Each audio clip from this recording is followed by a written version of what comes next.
I wouldn't rename anything. I would say, here's Marlowe's canon, here's Shakespeare's canon.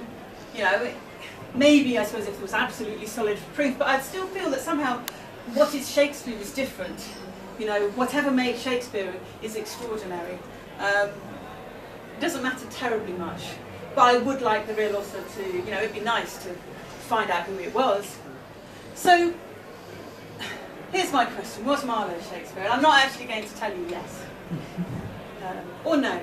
I'm just going to show you some of the stuff that I find interesting and why he's my favourite candidate.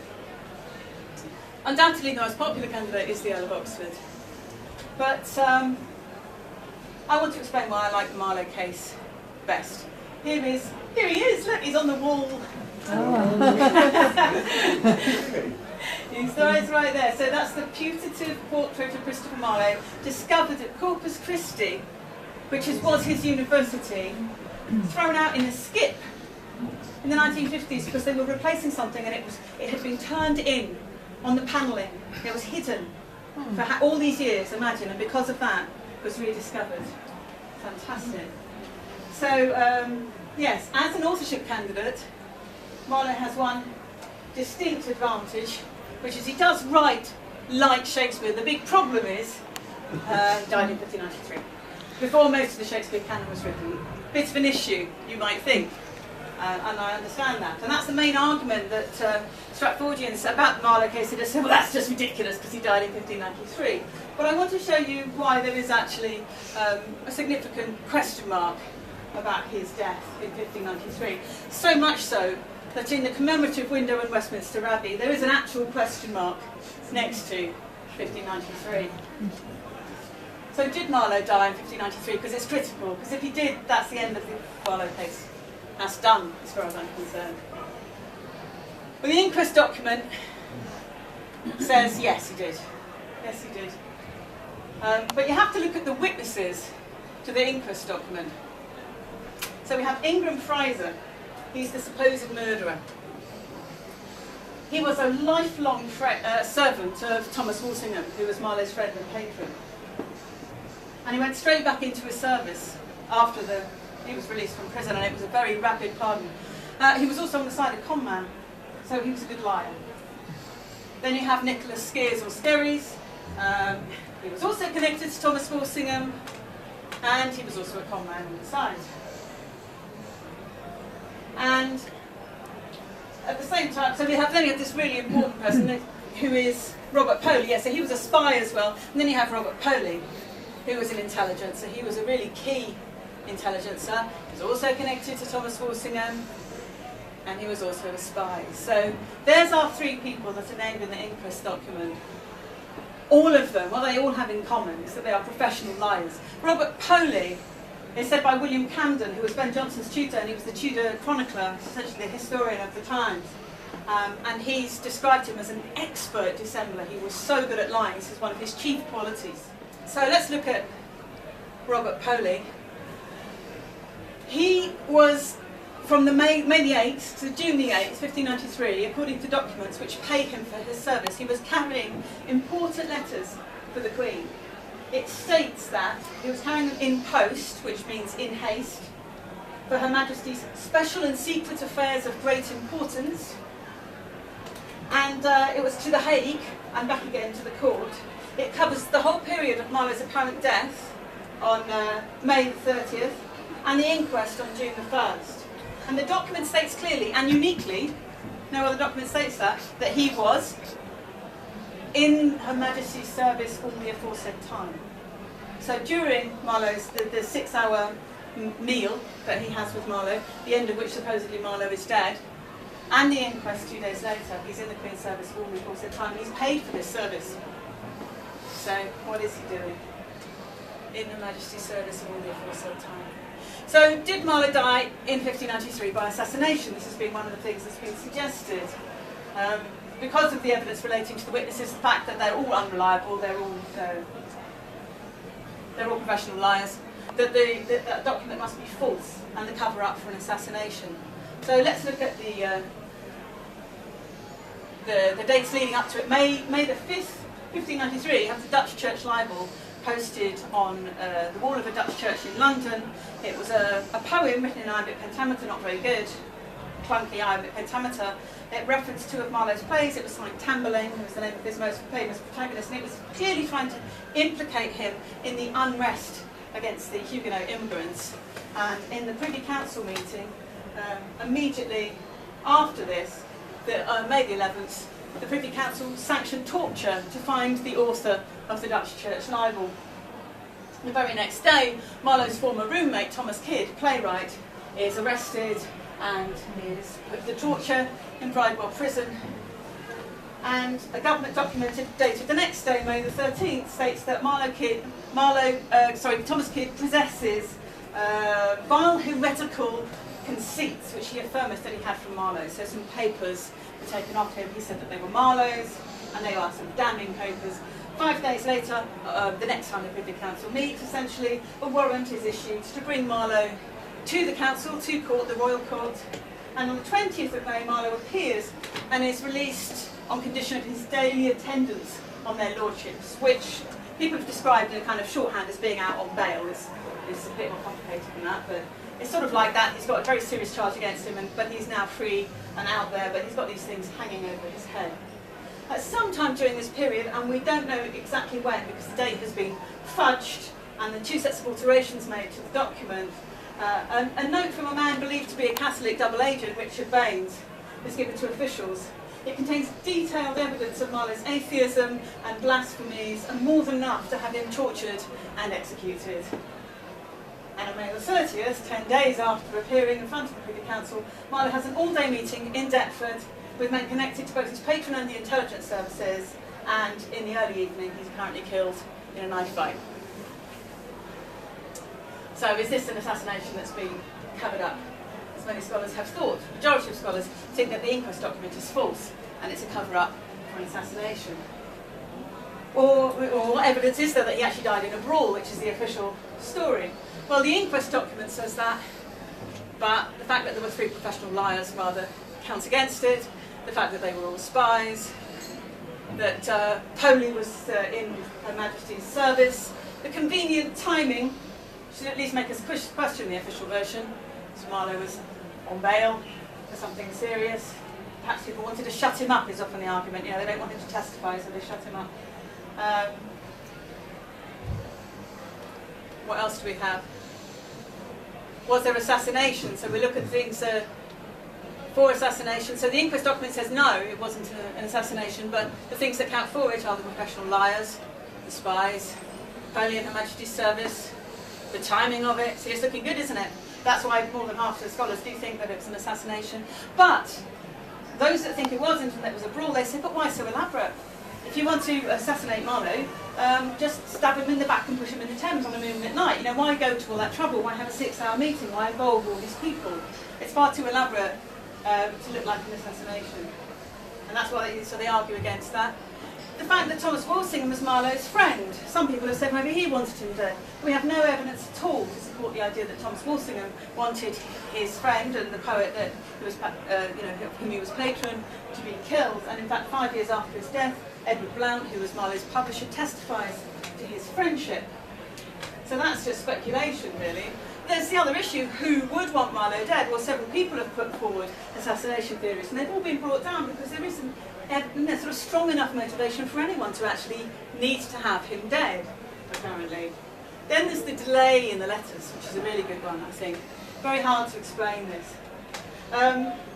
Which is that Polly's got these letters, he's got them in haste, he's back in this country. He's back in this country May the 30th having this meeting. He's a very short distance away from the court where it was at that time. It was 10 miles, something like that. And yet he then takes another 2 weeks to deliver them. Where does he go in this 2 weeks? So the question is there a third way? Did Marlowe actually fake his death and escape? David Shum, who's a professor of evidence science at UCL, says that, well, you're weighing up different hypotheses. The one that joins the most dots is the one most likely to occur. If you can join the most dots into a coherent narrative. So we'll look at the dots of evidence for brawl, assassination and escape. So we've already got these ones. Okay, Deptford dots. Let's add some more. Danby, the Queen's coroner, conducted the inquest on his own. Legally, he should have had the coroner for Kent present with him, and it may have actually meant that the inquest was legally void, meaning that anyone who committed perjury couldn't be prosecuted for it. Fraser, who supposedly murdered him, was pardoned extremely rapidly. It was pretty much unheard of for someone even to have supposedly killed in self-defence, but to get out after 1 month is very, very short. The fact that Fraser goes straight back into Thomas Walsingham's service, and Thomas Walsingham was a friend of ours. If my servant had killed my friend and the poet whose work I admired, I probably wouldn't just re-employ him straight away. And once King James is on the throne as well, he gets rewarded with all kinds of land and leases and reversion and things. Then there's another evidential dot related to the escape theory, which is that the Privy Council had already interceded on Marlowe's behalf in 1587. They'd written a letter stating that Cambridge University must award him his MA, saying that he had done Her Majesty good service in matters touching the benefit of his country. So he's already had the Privy Council intercede for him. And again in 1592, where he was arrested in Flushing on a potentially capital charge of coining, which was petty treason, so he could have been executed for that. In fact, it appears he wasn't even jailed. David Briggs thinks because he was working for the government and essentially got outed by this double agent who was Baines. Then there's the actual location. Mrs. Bull's house in Deptford was not a tavern. Mrs. Bull was extremely well connected to the court. She was a cousin of Blanche Parry, who was the nursemaid to the Queen, one of the Queen's favourites, who in turn is cousin to the Lord Treasurer Burleigh. And in fact, Charles Nicholl, who really is the expert on Marlowe, who wrote The Reckoning, says that this was a government safe house. It was a stopping off point for agents to and from the continent, which would explain why there were so many agents present at that day. It would be a perfect place if you did want to skip the country to go from. And you might want your death to be very well documented, officially sealed and sanctioned, and signed by the Queen's coroner, who's in control of it, in order to ensure that the death is really believed and no one follows you. So let's just look at the different theories. So escape, basically if it's green, it supports the escape theory, and that's quite a lot of it. So, Poley in the Queen's service, if the Queen was essentially sanctioning this is really how it works. It's the Queen's coroner who's in charge of it. It's the Queen who allows Fraser to come out after only a month. It couldn't have been done without the Queen's sanction, essentially, but given that he was working for her and was a servant of her, involved in plots, sort of trying to foil plots where she was going to be killed, Jesuit plots against her life, then you can see why she might sanction it. The fact that Thomas Walsingham was a friend, the fact that there isn't anyone that can be, you can say, oh, well, Salisbury Raleigh really wanted him killed, but no one can actually make a firm argument for anyone wanting to have him killed. And then look at the letters delay. We know that Poley knew the best ways to pass into Scotland. That's in government papers. And Thomas Kidd said that Marlowe intended, when he was being tortured, that Marlowe intended to go unto the King of Scots. So Robert Poley, who's got these letters, who's 10 miles away from the court and then spends 12 days delivering them, knew the best ways to go into Scotland, and Marlowe's original intention perhaps was go to the King of Scots. Poley would be the best person to kind of slip you in anywhere, according to the reports we have of him at the time. So you can actually explain the delay in the letters by the escape hypothesis. The fact that Danby acted alone is to allow anyone committing perjury to get out of it. It makes the thing legally void, but it also gives this very official seal of approval. The Queen's coroner, you're not going to question what the Queen's coroner says. The fact that Fraser goes into Thomas Walsingham's service, good job, you pretended to be a murderer, you put yourself at risk, of course you will be rewarded and remain my servant and get land and all kinds of things later. The rapid pardon as well. The fact that it's Mrs. Bull's house, it's a perfect place. Not in a public place, but in a private place where it can be controlled. And of course the fact that the government have interceded on his behalf before, Privy Council members have helped him out before his own government business. And the only thing counting against it is the official version, the inquest.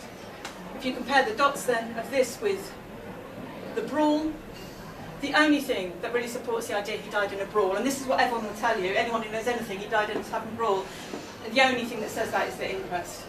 Nothing else of the evidence actually, and where it's grey it's not relevant to this particular thing, but essentially then the orange is maybe, and the red is it really counts against it strongly. And then we have assassination, better supported, but not as well supported as the escape hypothesis, as you see. So just to compare, I love my little dots of evidence. You just see them when it behaves itself. All my little dots of evidence. So the man had motive, without a doubt, to escape. If you were in a position where, essentially, if you stayed where you were going to get in prison, tortured and killed, you'd probably be quite motivated to do something about it. And he had the means because he was so well connected in his government service, and he had the people who could help him, like Poley, like Walsingham, and Lord Burleigh indeed, who had helped him out before, who was pretty much the most powerful man in the land. And he certainly had opportunity because he wasn't immediately slung into prison. He was allowed to go freely. And I would, wouldn't you? That's all I'm saying. Doesn't mean it happened. I'm just saying he definitely had means, motive, and opportunity. You've also got the issue that you have the body there. You have to have a body, and there has been a body, a substitute body. There's a missing body that was missing from just 3 miles down the road that was suddenly and hurriedly executed. John Penry, who's a preacher, and his family, who'd been asking for clemency, were never told where he was. His body would have been the property of the Queen's coroner, Danby, who conducted the inquest. No one would be able to identify Marlowe. They would have accepted the identification of the people who were there with him, who said, "This is Marlowe." Also, they were gentlemen, the jury were yeomen. They are going to accept what gentlemen say. It's a very stratified society at this point. So they say, "This is Marlowe, he's dead." That is going to stand. There's no reason why anyone else is going to know what he looks like. You don't have photographs, you don't have that painting. There's just one painting, it's in Cambridge. No one else knows what he looks like. Deptford is outside London, remember. London is very small, Deptford's a little village, somewhat distant. So yes, they can't identify Marlowe. You've got gentlemen witnesses. You have Penry's corpse, which conveniently disappears. This body that's supposed to be Marlowe's is thrown into a plague pit and covered in lime, so no one's going to dig it up, partly because of the plague, partly because the lime immediately dissipates it. He was at this point England's premier playwright, and that's where he ends up, in a plague pit with that headstone of his own, supposedly. So did he die in 1593? The evidence suggests that we should at least question it. And if he didn't die, how might we read the other evidence differently? In April 1593, on the 18th of April, Venus and Adonis, the first poem that was going to be published under the name of William Shakespeare, was registered anonymously in the station's register. No author's name is attached to it at this point. This is prior to Marlowe's apparent death. 6 weeks before his death. May the 30th, he apparently dies. 2 weeks later, we have the first recorded sale of Venus and Adonis, which is the first appearance of the word William Shakespeare in any literary or theatrical context. It's the very first time it appears, 2 weeks after Marlowe's death. Dedicated to the Earl of Southampton. And the following year, May the 9th, 1594, Rape of Lucrece comes out under the name William Shakespeare, also dedicated to the Earl of Southampton. In September of that year, an anonymous work, Willoughby His Visa, contains the first reference to the author Shakespeare by another writer. And the very next reference, the second ever reference to Shakespeare by name by another writer, is William Cavell's Polymantia. And this apparently contains an error. All praiseworthy, Lucretia, sweet Shakespeare, eloquent Gaveston, wanton Adonis, Watson's heir.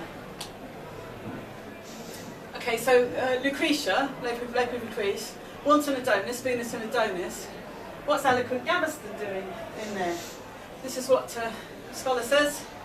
Carried away with enthusiasm, Cavell appears to have added Piers Gaveston, strongly influenced by Shakespeare, but written by Michael Drayton, to Shakespeare's authentic poems, Venus and Adonis and Lucrece. So they say it's a mistake, he's made a mistake. There's another way of reading this, however. You could say, here's the alternative hypothesis, there is no error, right? And he means what he says. Eloquent Gaveston. Gaveston is a character in Marlowe's Edward II. He's very eloquent. He opens the play and speaks for, goodness, like 24 lines, first 24 lines. Cavell and Marlowe were at Cambridge together. Cavell got his BA in 1585, same year as Marlowe, and his MA 1588, the year after Marlowe got his. So they were exact contemporaries at Cambridge. And the idea that Cavell believes Shakespeare to be a pseudonym for Marlowe through that reference is strengthened by Watson's heir. Watson's heir, because Thomas Watson was Marlowe's friend, and that's well documented. There's clear lines of connection, so you can read it as not a mistake, a reference saying, I recognise this writer, I spent time with this person, I've seen their work, and I think that's who it is. Does it mean he's right? Just interesting. You know, you can read it as a mistake, or you can say this is a guy giving some information of what he thinks, who he thinks this author really is. And here's another interesting connection involving Marlowe's friend, Thomas Watson. Watson was the family tutor of the Cornwallis family around 1590. And Anne Cornwallis, the teenage daughter of the family, had a little book. It says Anne Cornwallis, her book. And in it contains the very earliest Shakespeare sonnet. You never hear about this in orthodox biographies. It's never mentioned because it's really awkward. Because no one knows how this teenage girl got hold of an unpublished, really early Shakespeare sonnet. But if it's Marlowe's sonnet, you can see how it ends up in her book, because Watson is tutoring her, and he goes, here's a sonnet, here's another sonnet. There's sonnets by lots of people in her little book. It's like they have been collected together for her by a tutor to study them. There are other inexplicable anomalies. This is supposedly the lovely Thomas Nash, also a documented friend of Marlowe's. He was the model for Moth in Love Labour's Lost. It's well recognised. He was recognised as a strong influence on Shakespeare. J.D.M. Tobin has published, it seems like dozens of articles in Notes and Queries about all the Nashian bits of Shakespeare.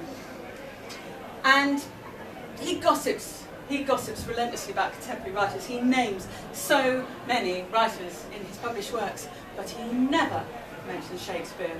And his biography, by Nicol, who's also Marlowe's biographer, does remark on the extraordinary, rather strange that he never mentions Shakespeare. It's very strange that he never mentions Shakespeare.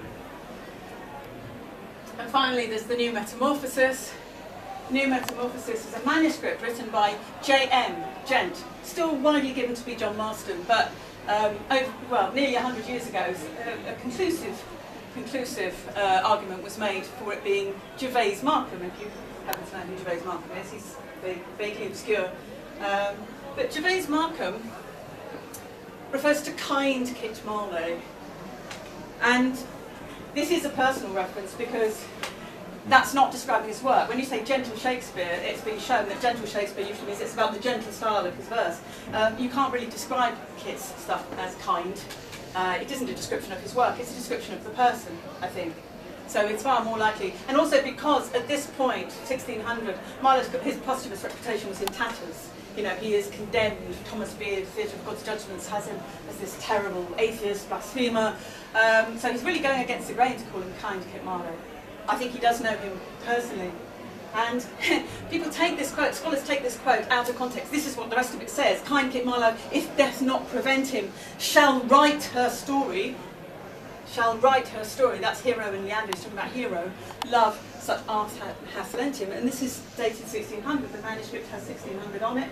And he's referring to Marlowe in the present tense, which is why you always just get that bit kind Kit Marlowe taken out of context.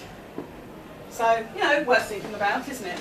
So people say to me, stylistic differences, right? People say, oh, I've played Tamburlaine, and I can tell you, Marlowe is no Shakespeare. So we'll look at stylistic differences. The thing is, you've got to remember, writers mature. They do. I'm proof.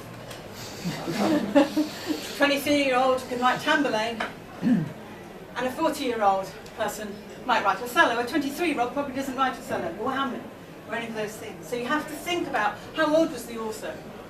Marlowe and Shakespeare were born in the same year, so it's easy. You always just do the maths from 1564. So you say, how old was the author? Is it possible that someone who can write something as fabulous as Dr. Faustus in his 20s might write some of the great works of Shakespeare? He has it in him to do it, and all scholars recognise Marlowe's fantastic influence, they call it, on Shakespeare, and how Marlowe goes throughout the whole canon as a very, very strong influence. You can call it influence if you want to see them as separate people. You've got to take into account when a play was written, and you've got to take into account the genre. And when you do that, here's something here. Here's Marlowe's plays, black dots. There's Shakespeare's plays, white dots. This is the combination of enjambments and feminine endings. Enjambments is running over the line end.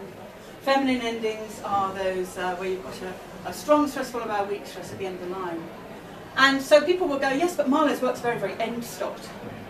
Whereas Shakespeare's, and they're always thinking of the mature plays generally, is that Shakespeare's is much more flowing, but you can actually see it as a continuum of development. You can see that they're moving, even there's an upward movement, and the early Shakespeare and late Marlowe are pretty hard to tell apart. They're all in the same range. So that's for enjambments and feminine line endings. This is for one of these things that people use in stylometric studies. It's the occurrence of the word most as a percentage of most plus then. Don't tell me why that's significant, but people who do stylometrics, they do that kind of thing all the time. And again, you see a kind of scatter graph moving in that direction. There's no reason why, when you look at the early plays, you take into account when they're written, the early plays of Shakespeare are in the same range as the late plays of Marlowe. Then you look at the work of Mendenhall.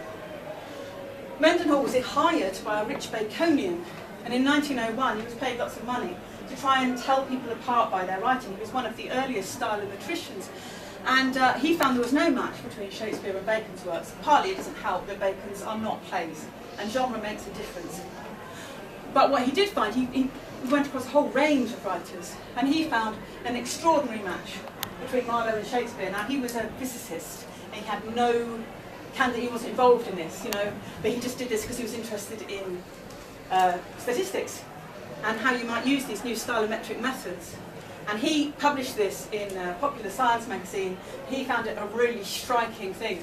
This is to do with the length of words, and he found that writers have a very distinctive profile of word length, and that only Shakespeare and Marlowe have this peak on four-letter words.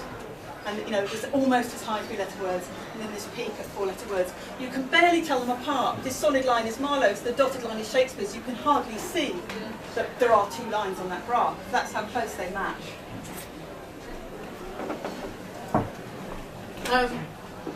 Peter Ferry, who's still with us unlike Mendenhall, has extended Mendenhall's work, and he's done something like this. You break apart the canon of a writer, and you compare one half of it against the other half of it. So this is for Jonathan Swift. He's just sort of testing it out against a number of different writers. And Jane Austen, you can see they do have distinctive profiles. They're not like other people's. So he's matching the two halves. And there's Thomas Middleton, so someone from the period as well. And he measured this thing called the Pearson correlation coefficient. If R equals 1, it's an exact match. So people compared with their own corpus is generally 0.99 something. It's pretty damn close to 1. And this was essentially the graph for later Marlowe and Shakespeare except the comedies. Things happen, I told you genre is important, and when it's written is important. But the correlation coefficient for that is 0.99983, and it's actually a better match than if you divide the Shakespeare canon into early Shakespeare and late Shakespeare. Marlowe matches this better than early Shakespeare matches late Shakespeare.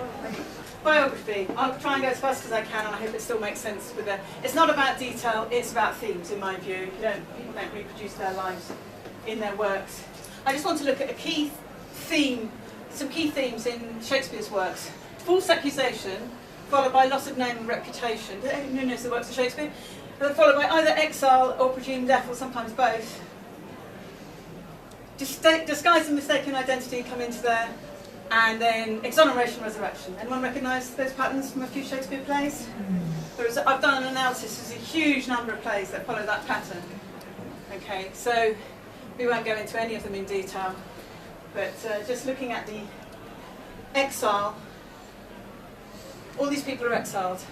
Where it's yellow, they are key characters, they're sort of main characters. So exile's kind of big. And then, having done exile, let's look at resurrection. Last resurrection. Let's do it. Wrongly presumed dead. These are all the people wrongly presumed dead, from anything for a few seconds to pretty much the whole play. Again, key characters in yellow. Wrongly presumed dead. Just, just in case you were the author and you were presumed dead and you weren't dead, you might be quite interested in that as a theme. That's all. So no proof here, just interesting data. It's quite a list, isn't it? That is actually 33 characters in 18 plays. Not a bad tally. This includes some deliberately faked deaths. Here's some deliberately faked deaths. We have Juliet, Hero in Much Ado, Helena in All's Well, Hermione in The Winter's Tale. And the ones in red were deliberately faked in order to avoid a real death. So looking at that, we'll quickly go to The Tempest, which follows this almost exactly, apart from instead of false accusation you have usurpation. But, he's presumed dead for the whole play, so as far as we know, no source for The Tempest, but there is a deliberate link to Marlowe's Dr. Faustus. You can actually see them as bookends. So there's Faustus, there's Prospero. Both names mean fortunate. Faustus says, I'll burn my books. Prospero says, I'll drown my books. As A.R. Rouse says, Faustus is Marlowe, and a huge number of scholars say Shakespeare is Prospero. Of course, Faustus is damned, whereas Prospero is redeemed. So this is Greenblatt saying, why, if Shakespeare is implicated in the figure of his magician hero, might he feel compelled to plead for indulgence, as if he were asking to be pardoned for a crime he had committed? I wonder. So I'm going to just leave it with this other quote from Stephen Greenblatt. Again and again in his plays, an unforeseen catastrophe suddenly turns what had seemed like happy progress, prosperity, smooth sailing into disaster, terror and loss. The loss is obviously and immediately material, but it is also, and more crushingly, a loss of identity. To wind up on an unknown shore without one's friends, habitual associates, familiar network, this catastrophe is often epitomised by the deliberate alteration or disappearance of the name, and with it, the alteration or disappearance of social status, says Stephen Greenblatt, who thinks that Shakespeare of Stratford wrote the works. But this is what he reads in the works. I think there is some room for doubt. Thank you.